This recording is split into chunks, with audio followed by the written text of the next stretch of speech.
할렐루야. 네, 오늘은 마태복음 21장 1절에서 5절의 말씀으로 한 마리의 어린 나귀와 같이라는 말씀의 은혜를 나누고자 합니다.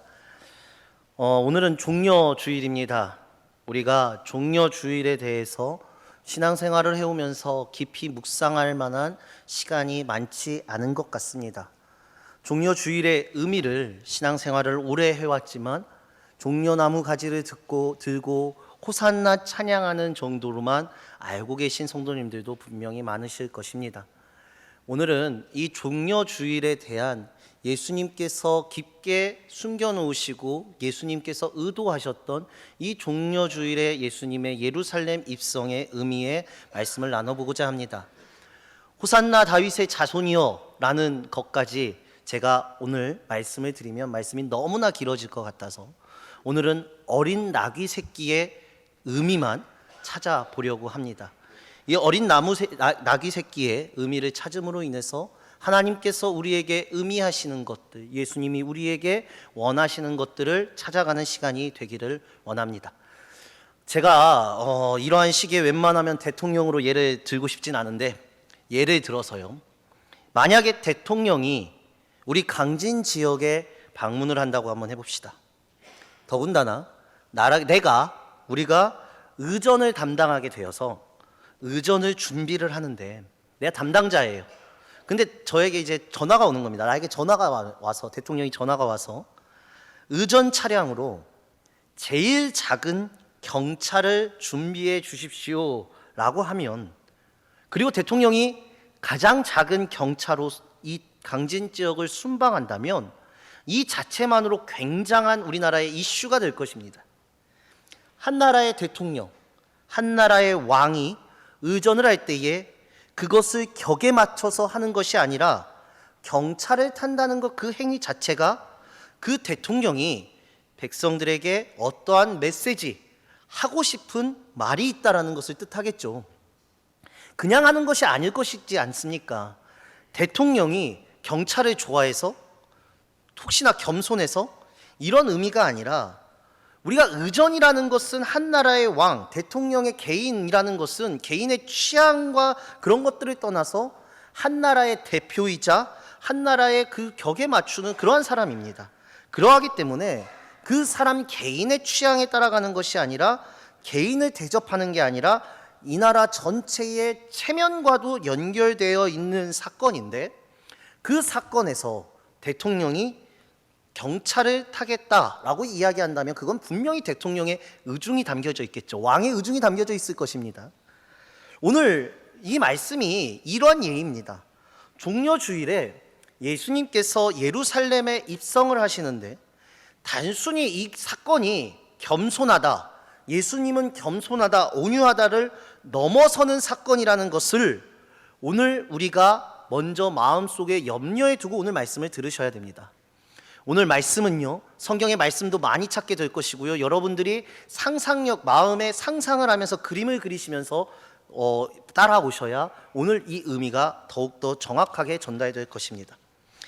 먼저 이 사건은요, 시작할 때 아주 두 가지 독특한 사건이 담겨 있어요. 첫 번째는 무엇이냐면 왕이 입성을 하는데 어린 나귀 새끼를 타고 입성을 한다는 것입니다. 제가 말씀드렸지만 상상을 한번 해보십시오. 이 본문을 쉽게 그냥 예수님이 겸손하셔서 쉽게 그 나귀를 타셨다, 그리고 또 쉽게 주님께서 쓰신다 하면 쉽게 주님께 바쳐야만 한다, 이러한 의미로 생각하지 마시고 예루살렘에 예수님께서 어린 나귀 새끼를 타고 입성에 들어가시는 모습을 상상하시면서 오늘 말씀을 들으셔야 됩니다. 겸손하면요, 그냥 나귀만 타도 됩니다. 물론 이 나귀는 고대 근동계 당시 예수님 시대에 짐을 나르는 수단으로 많이 사용했었습니다. 간혹가다, 정말 간혹가다가 나귀는 사람이 타기도 했었고 다윗 왕도 이 나귀를 타긴 했었습니다. 그런데 보통 입성할 때에는 말을 타고 입성을 하죠. 그리고 그 말을 보며 사람들은 환호하는 겁니다. 겸손하게 나귀를 타셨다면 우리가 그래도 이해할 만은 해요. 그런데 오늘 본문은 분명히 얘기합니다. 어린 나귀 새끼라고요. 여러분, 예수님이 들어오시는데 아주 작은 나귀 새끼에 성인 어른이 타가지고 오는 모습을 한번 상상해 보세요. 얼마나 맞지 않습니까? 언밸런스하죠. 얼마나 이게 맞지 않을까요? 나귀는 어린데요. 우리가 꼭 이 본문을 생각하면 큰 말이나 큰 나귀를 생각하는 그게 아니라는 거예요. 적어도 나귀 새끼의 어린 아이가 탔다면 우리는 조금이나마 이해할 수 있을 것 같아요. 그런데 이 나귀 새끼를 탄 건 성인이에요. 성인. 그 성인인 예수님께서 나귀 새끼를 타고 간다는 것은 이것은 굉장한 의미가 있다는 거예요. 근데 우리는 이걸 쉽게 지나쳐버리죠. 신앙생활하면서 이것을 깊게 묵상할 시기가 별로 없어요. 그런데 중요한 건 예수님의 제자들도 이 사건의 의미를 그 당시엔 알지 못했다는 거예요.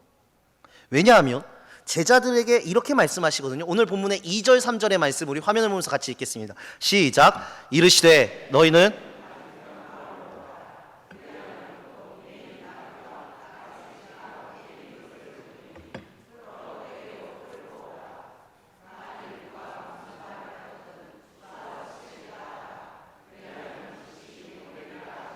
아멘.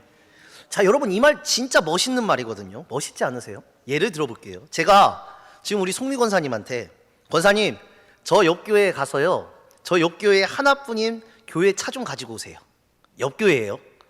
그러면 그 교회에서 그 목사님께서 왜 우리 차를 가져갑니까? 라고 얘기하면 손아람 목사가 쓴다고 얘기하세요. 그러면 그 목사님이 네 쓰십시오 하고 주실 거예요. 이러는 거예요. 이게 말이 됩니까? 말도 안 돼요. 아니 교회가 아니라 절이라고 생각하면 더 말이 더 안 되잖아요. 절의 스님한테 옆에 목사님이 쓰시겠다니 주십시오 했더니 주는 거예요. 말이 안 돼요. 이 교회 우리 교회 차도 아니고 옆 교회 차를 그냥 준다고요? 말도 안 되는 거잖아요. 더군다나 이제 제자들이 볼 때에는 예수님이 종교적, 정치적 중심지인 예루살렘으로 입성하시는 거예요. 중심지로. 여러분들이 제자라고 한번 이번에 상상해 보세요. 얼마나 흥분되시겠어요? 얼마나 기대감을 차오르시겠어요? 3년간 예수님을 따랐는데 이제 예수님이 왕으로 그 입성해서 들어가시는 그 길이에요. 흥분해 하겠죠. 그 길에 더군다나 수많은 사람들이 종려나무 가지를 들고 지금 환호하고 있어요. 얼마나 어깨가 으쓱으쓱하면서 흥분되겠습니까? 그리고 이 환호가 단순한 환호도 아니에요, 여러분. 누가복음 19장 37절에서 40절이 이 환호의 모습을 이렇게 얘기합니다. 우리 다 함께 읽겠습니다. 시작. 이미 감람산 내리막길에 가까이 오심에 제자의 온 무리가 자기들을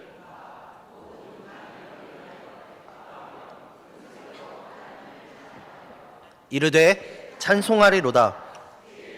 오시는 왕이여 하늘에는 평화요 가장 높은 곳에는 영광이로다 하니 무리 중 어떤 바리새인들이 말하되 선생이여 당신의 제자들을 책망하소서 하거늘 대답하여 이르시되 내가 너희에게 말하노니 만일 이 사람들이 침묵하면 돌들이 소리 지르리라 하시니라. 아멘. 자, 여러분 대단하지 않으십니까? 사람들이요 그냥 와 하고 소리치는 게 아니에요. 왕이다, 우리의 왕이 오신다 하면서 진심을 다해 소리쳐요. 더군다나 예수님이 태어나셨을 때 하늘에서 들리던 소리가 외쳐지는 거예요. 사람들의 입에서요.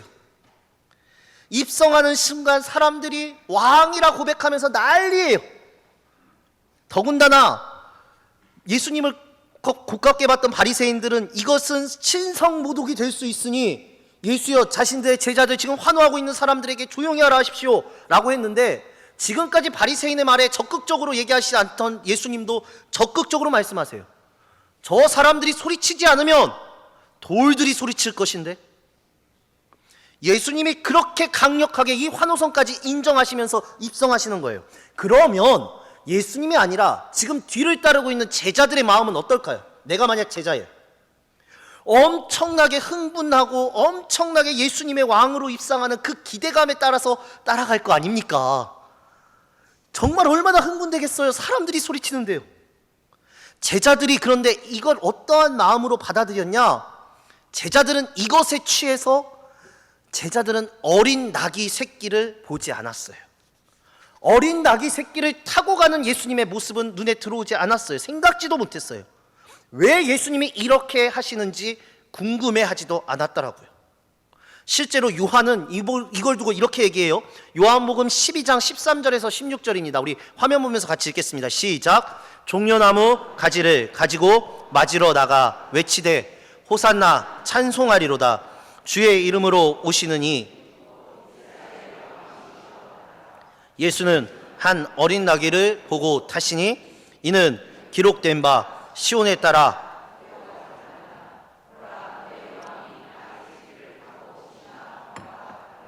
제자들은 처음에 이 일을 깨닫지 못하였다가 예수께서 영광을 얻으신 후에야 이것이 예수께 대하여 기록된 것임과 사람들이 예수께 이같이 한 것임이 생각났더라. 아멘. 자, 요한은 먼저 보시면 13절 14절에 보시면 나귀 새끼를 타고 들어온 걸 먼저 얘기하지 않고요, 종려나무 가지를 흔들며 찬송하는 것을 먼저 이야기하고 14절에 어린 나귀를 뒤에 이야기를 해요. 그러니까 이 두 석가는 어떻게 얘기하냐, 이토록 어린 나귀를 탄 예수님은 마음속에 들어와 있지 않는 거예요. 사람들이 환호하고 나는 예수님의 뒤를 쫓는 제자로서 사람들의 환호에 흥분되어 있고 기대가 되어 있기 때문에 예수님이 어린 나귀를 타시고 가시는 모습이 눈에 들어오지 않는 거예요. 궁금해하지 않는 거예요. 그런데 처음엔 이것을 궁금해하지 않고 깨닫지 못하고 있다가 예수께서 십자가에 달리시고 죽으시고 부활하신 이후에 생각해 보면서 고난 기간에 예수님께서 일주일 전에 저렇게 왜 환호를 받으셨다가 고난당하셨지? 부활하신 후에 예수님의 그 사건은 무엇을 의미하지? 생각하다 보니 이것은 예수께서 의도적으로 하신 것이구나, 이때야 깨닫게 된 거라고요. 제자들은 당시에 이 사건에 대해서 의미를 깨닫지 못했어요. 어린 나귀 새끼를 타신 주님은 그 속에 굉장히 어린 나귀 새끼에게 중요한 메시지를 담고 계시는데 그것에 대해 관심 갖지 않았다라는 거예요. 오로지 사람들의 환호성과 수많은 기대감에만 빠져 있었어요. 예수님이 지금 임재하실 때 어린 나귀 새끼를 타고 임재하시는 건 예수님이 하나님의 나라가 그 나귀 새끼 속에 의미되어 있음을 드러내 보이시는 것인데, 우리는, 제자들은 그 누구도 어린 나귀 새끼에게 관심 갖지 않는다는 거예요. 우리도 마찬가지예요. 제가 지금 말씀을 하고 있어서 어린 나귀 새끼에 대해서 생각하게 되지만 그 전까지 종려주일이라고 얘기하면 우리는 환호성 치는 종려나무만 생각하게 돼 있어요. 예수님께서 타고 가셨던 나귀 새끼에게는 그렇게 큰 의미 부여를 하지 않는다는 거예요. 그런데 이게 우리 모습과 비슷해요. 우리도 예수님을 따르기도 하고 예수님이 가서 제자들에게, 우리들에게 나귀 새끼를 가져오라는 말씀, 우리도 주님의 말씀을 순종하기도 하고 주님의 말씀을 따라요. 자기의 겉옷을 올리면서 주님을 찬양하면서 따라요. 우리도 주님을 찬양하면서 예수님을 따르고 있어요. 그런데 실제 무엇이냐, 오늘 우리가 깨어서 말씀을 받아들이는 이 중점이 무엇이냐, 예수님이 실제로 걸어가시는 한 발자국 한 발자국 속에 예수님이 우리에게 진정으로 하고 싶으신 그 메시지, 그 내용엔 우리는 관심 갖지 못했다라는 거예요. 우린 다른 생각으로 예수님을 맞이하고 있어요. 나중에 주님께서 십자가를 지시고 나서 제자들이 도망가고 나서 일주일 동안 있었던 사건을 묵상하고서야, 그때서야, 부활하신 예수님을 만나고 나서야, 그때서야 이 사건이 제자들도 제대로 보이기 시작했는데, 우리는 이 사건의 결말을, 그리고 예수의 부활을 이미 알고 있어서 너무나 감사한 거예요. 지금 이 의미를 우리는 깨달을 수 있다라고요. 이미 결과를 알고 있기 때문에 제자들과 달리 제자들은 이 순간 어린 나귀 새끼의 의미를 깨닫지 못했지만 우리는 지금 말씀으로 하여금 어린 나귀 새끼가 담고 있는 아주 주님의 깊은 의미를 알아갈 수 있어요. 왜 예수님이 이렇게 하셨을까요? 오늘 이걸 찾아가려고 해요. 자, 먼저 예수님은요, 한 나라의 왕이 아닙니다, 여러분. 만유의 왕이에요. 당연히 그냥 건강한 1등급의 말도 아닌 흰 말을 타시고 백마를 타고 입성하셔야 하는데 왜 주님께서는 나귀 새끼를 타셨을까요? 이것도 마찬가지로 예수님은 단순하게 나귀를 타고 싶어서, 자신이 그러하고 싶어서 그런 게 아니라, 오늘 성경은 무엇을 얘기하냐, 이것이 구약시대 때부터 이어져 오는 수백 년부터 예언되어 왔었던 예언의 말씀이 이루어진 것이다 라고 얘기해요. 자, 본문 4절과 5절의 말씀 우리 다 함께 읽겠습니다. 시작. 이는 선지자를 통하여 하신 말씀을 이루려 하심이라. 일러스되 시온의 딸에게 이르기를 내 왕이 내게 임하나니 그는 겸손하여 낙이 곧 멍에 매는 짐승의 새끼를 탓도다 하라 하였느니라. 아멘. 4절에 보면 이미 구약에 있었던 사건을 선지자의 예언을 이루시기 위함이라는 거예요. 즉 예수님의 아주 깊은 하나님의 구원의 섭리는 구약 시대부터 수백 년부터 계획되어 있었다는 거예요. 마태는 이걸 강조하고 또 강조하고 있어요. 더군다나 무엇을 강조하고 있느냐, 5절에 보면 나귀라는 말도 겸손하지만 더 나귀를 겸손하게 얘기해서 멍에를 매는 짐승의 새끼라고 이 나귀를 얘기해요. 오늘 본문의 구약의 사람들은 나귀를 타는 것이 짐을 인도하고 또 사람을 간혹가다 운송하는 운송수단으로 사용하고 있지만, 이 운송의 수단으로 짐을 옮기고 사람을 태우는 나귀로 보지 말라고 마태는 얘기하고 있어요. 이 나귀는 짐을 옮기고 사람을 옮기는 나귀 운반 수단이 아니에요. 절대 아니에요.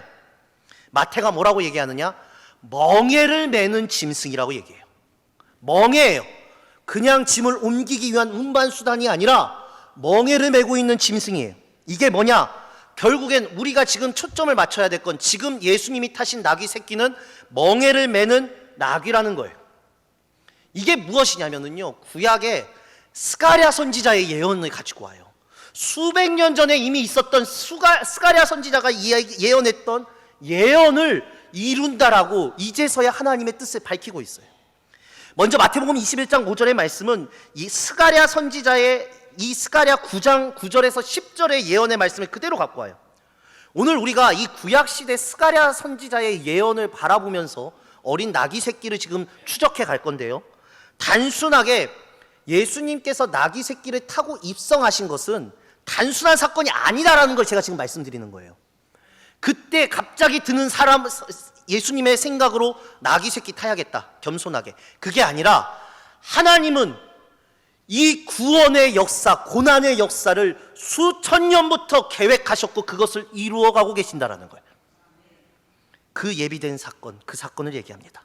먼저 본문의 1절부터 보세요. 우리 본문의 1절 우리 다 함께 읽겠습니다. 시작. 그들이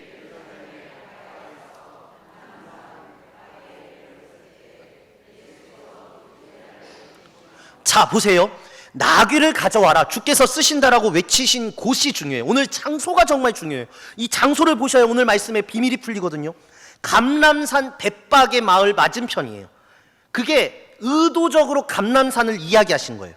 그냥 그 마을로 직접 가시면 됐었는데 감람산에 일부러 가셨다고요. 여러분, 이 시선으로 보세요. 그러면 감람산이 어떠한 산인지를 보시면 돼요. 감람산이 어떠한 산이냐, 이미 수백 년 전에 기록된 스가랴서 14장 1절 3절에서 4절이 이렇게 얘기합니다. 감람산을요, 우리 다 함께 읽겠습니다. 시작.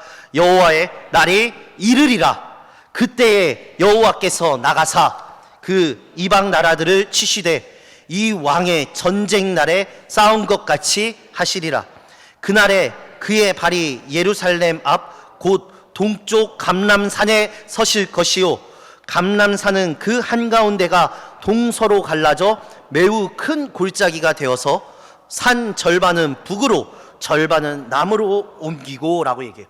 즉 여호와의 날, 14장 1절 띄워주세요. 여호와의 날이 이를 때에 동쪽 감람산에 예수께서 쓰실 것이다, 메시아가 쓰실 것이다를 구약시대 때 이미 예언한 산이 이 감람산이라고요. 구원의 메시아와 밀접한 관계가 있는 산이 감람산입니다. 마지막 우리가 예수의 재림이 임하고 하나님의 나라가 이 땅 가운데 임할 마지막 여호와의 날에 우리가 여호와 앞에 설 때에 그 서는 곳이 어디 있느냐? 감람산이라는 거예요. 그 감람산에 일부러 가셔서 그 건너편 마을로 제자를 보내시는 거예요. 이건 무엇이냐? 지금 예수님이 나귀를 타시고 나귀를 구하시는 사건 자체가 메시아와 연관되어 있다는 겁니다. 더불어 이 감람산은 어디도 나오느냐? 사도행전 1장 9절에서 12절에도 나와요. 우리 다 함께 읽어보겠습니다. 시작. 이 말씀을 마치시고 그들이 보는데 올려져 가시니 구름이 그를 가리어 보이지 않게 하더라. 올라가실 때에 제자들이 자세히 하늘을 쳐다보고 있는데 흰 옷 입은 두 사람이 그들 곁에 서서 이르시되 갈릴리 사람들아 어찌하여 서서 하늘을 쳐다보느냐 너희 가운데서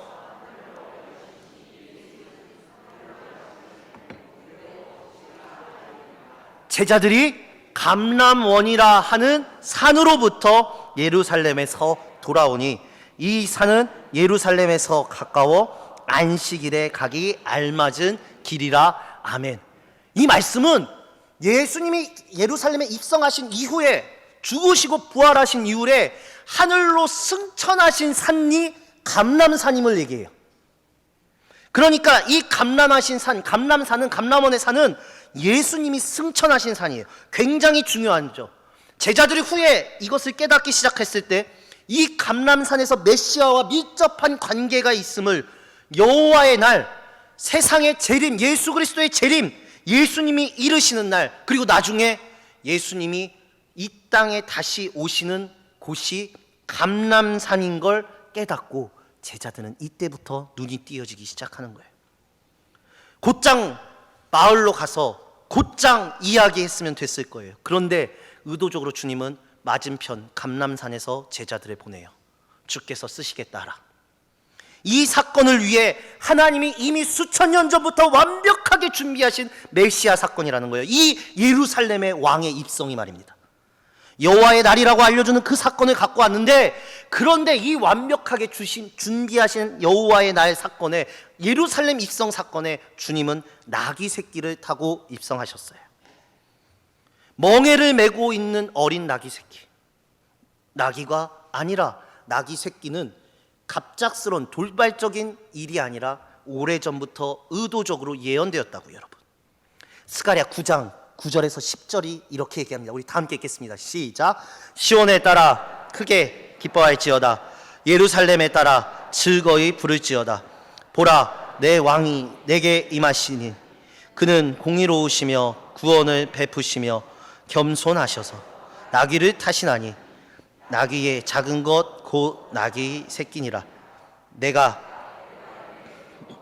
예루살렘의 말을 끊겠고 전쟁하는 활도 끊으리니 그가 입은 사람에게 화평을 전할 것이요 그의 통치는 바다에서 바다까지 이르고 유브라데 강에서 땅끝까지 이르리라. 아멘. 먼저 9절 보세요.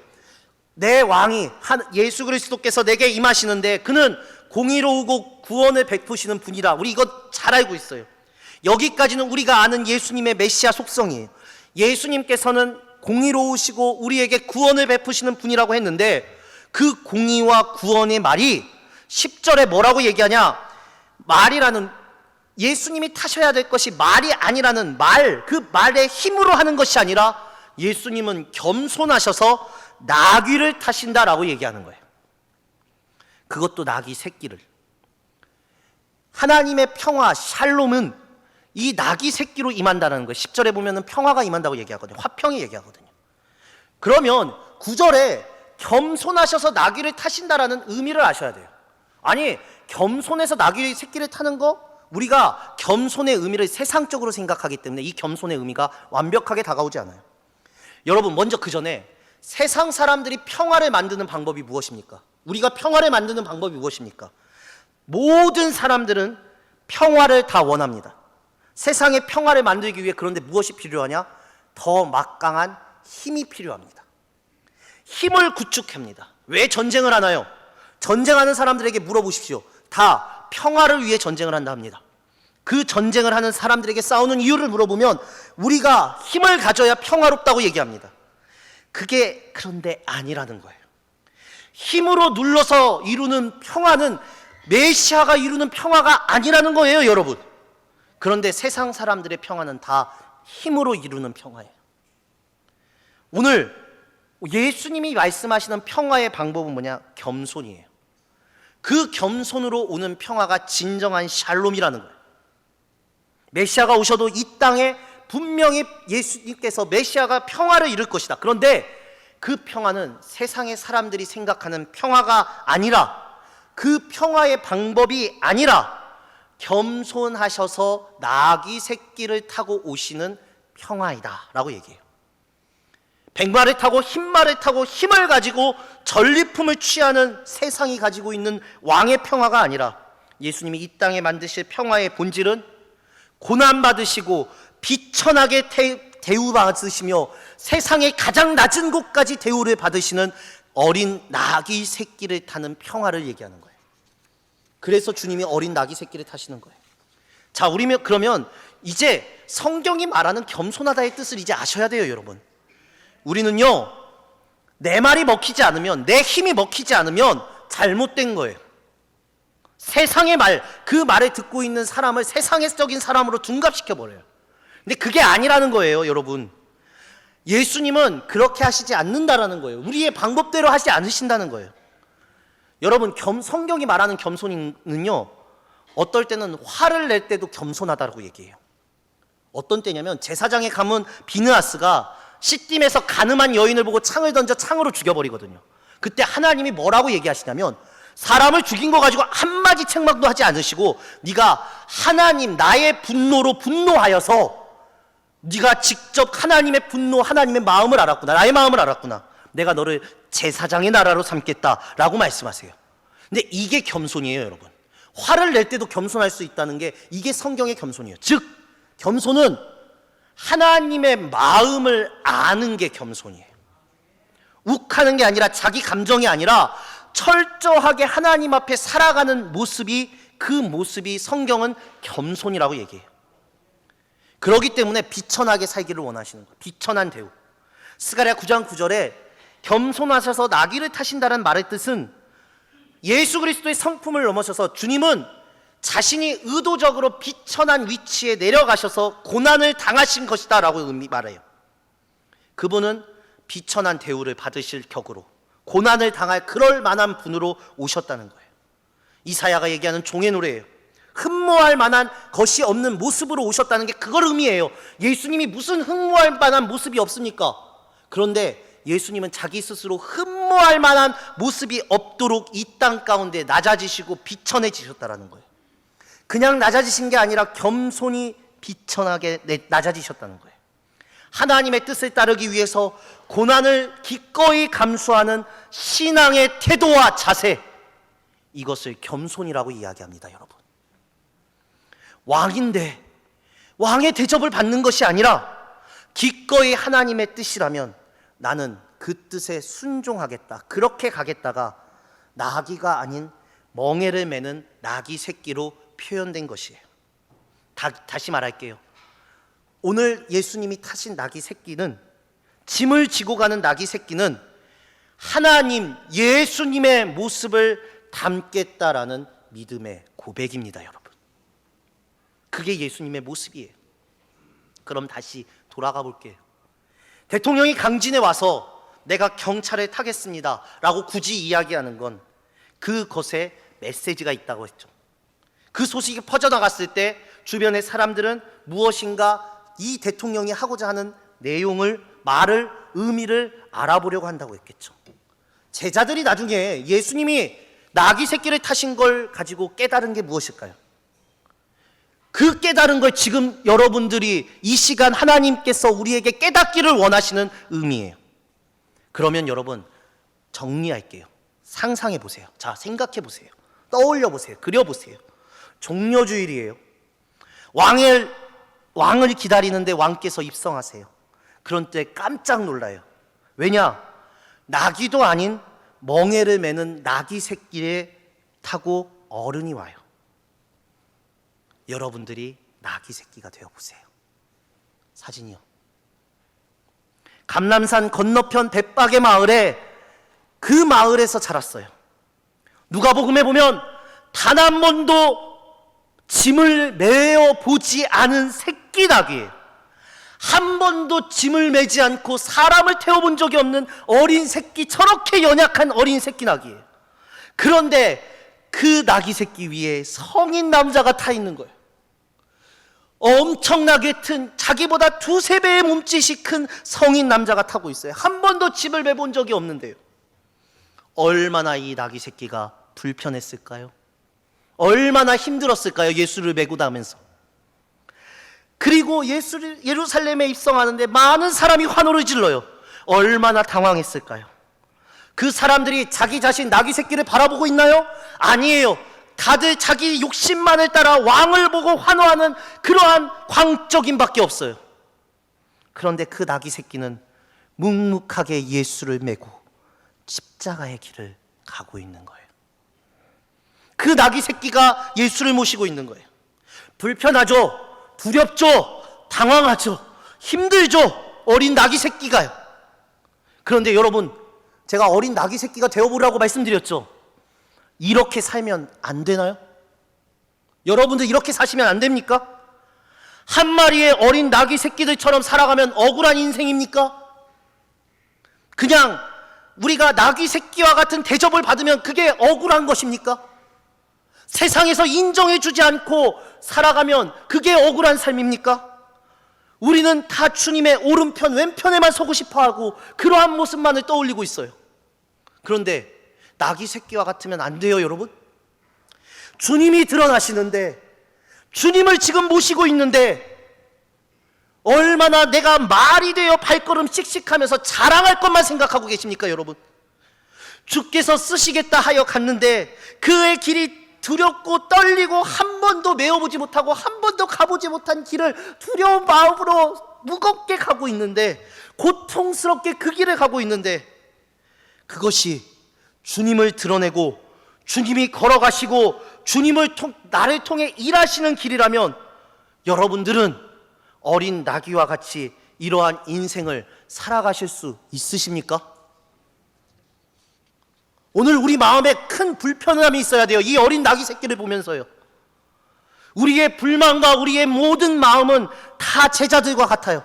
주님의 나라가 임할 때 나는 오른편에 앉아야지, 나는 왼편에 앉아야지, 이런 생각만이 우리 마음속에 가득해요. 그래서 우리가 못 참는 거예요. 못 견디는 거예요, 신앙생활하면서. 그런데 여러분, 이 어린 나귀 새끼가 가는 길이 신앙의 길입니다, 여러분. 우리가 걸어야 할 신앙의 길이에요. 그리고 그 길이 예수와 함께 하는 길이에요, 여러분. 주께서 여러분들의 인생을 쓰시겠다고 하면 그 인생은 단 한 번도 살아보지 못한 두려움의 인생이 될 것이에요. 예수를 모셔서 불편한 인생길을 사셔야 되는 그 길이에요. 당황스러운 길이 될 거예요. 그러나 예수와 함께 가기 때문에 주께서 일하시는 길임을 알기에 힘들어도 묵묵하게 걸어갈 수 있는 거예요. 여러분들, 주님께서 종려주일에 입성하실 때 나는 비천해지고 멍에를 메고 낮아지는 거예요. 그러나 주님께서 우리에게 이렇게 얘기하는 거예요. 이게 너희의 십자가라면 너희가 해야 될 십자가가 있다. 너희 십자가는 수고하고 무거운 짐진 자들아, 다 내게로 오라. 여러분, 지금 여러분들의 인생 전 다 알지 못하지만 수고하고 무거운 짐 지고 계시잖아요. 힘드시죠, 인생길. 그런데 왜 힘든 건지 아세요? 내가 오른편 왼편에, 주님의 오른편 왼편에 서고 싶어서 그런 거예요. 나는 온유하고 겸손히 내 멍에를 메라고 말씀하세요. 내가 먼 멍에, 내가 지고 있는 집의 방법으로 가고 그렇게 두렵고 떨리는 마음으로 처음 가는 길이지만 가야지 그 길에서만 유일하게 예수의 영광과 예수의 은혜를 느끼실 수 있는 것입니다, 여러분. 이게 예수를 믿는 사람들이 걷는 길이에요. 이게 예수를 믿는 사람이에요. 겸손을 윤리도덕으로 생각하지 마세요. 신앙은요, 계속돼서 이 길을 걸어가는 싸움을 하는 겁니다. 우리의 인생길이 어두운 골짜기를 지나고 험한 바닷길을 걸어가야 되는 인생길 맞습니다. 주님을 따라서요. 그러나 힘들어서 비틀비틀 가더라도, 두려워서 어디를 가야 할지 몰라 방황하더라도 한 마리의 나귀 새끼가 되어 걸어가시길 바랍니다. 오늘 다시금 나를 되돌아보시길 간절히 소망합니다. 제가 오늘 설교를 준비하면서 어제 저녁 늦게 저를 돌아보는데, 요즘에 안 그래도 눈물이 많은데 얼마나 눈물을 흘린지 모르겠습니다. 주 앞에 나아갈 때 우리가요, 하나님, 내가 가지 못한 길, 짐지고 예수께서 가라고 하신다면 고단하고 어려운 삶이지만 어린 나귀 새끼처럼 가겠습니다. 이 한 마리의 어린 나귀 새끼가 되는 우리 강진읍교회 성도님들 모두가 되시기를 주님의 이름으로 간절히 소망합니다. 기도하시겠습니다.